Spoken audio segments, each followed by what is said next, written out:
Welcome! In front of me I have AMAZFIT GTR Mini and I'm gonna show you how to factory reset this watch by using the system settings on it. Before we start, if you want to factory reset your watch, make sure that the battery level on your watch is at least above 20 or 30%, because if the battery dies during the resetting process, it might damage your watch. Now let's continue with the reset, and first thing you will need to do is to wake up the screen on your watch, and you can wake it up by pressing the upper button. And after you wake up the screen, you should see the current watch face, the home screen, and once you see it, simply press the upper button, the side button again to open the menu. Now scroll through the menu by swiping up and down on the screen, find the settings icon, and once you find it, tap on it to enter the settings.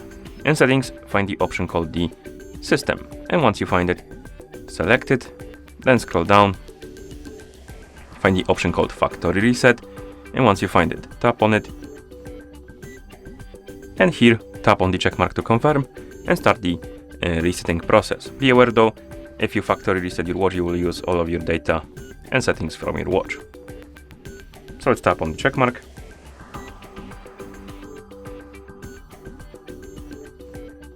And once you see the list of languages on the screen, it means that the factory reset is complete. Thank you for watching. If you found this video helpful, please consider subscribing to our channel and leaving a like on the video.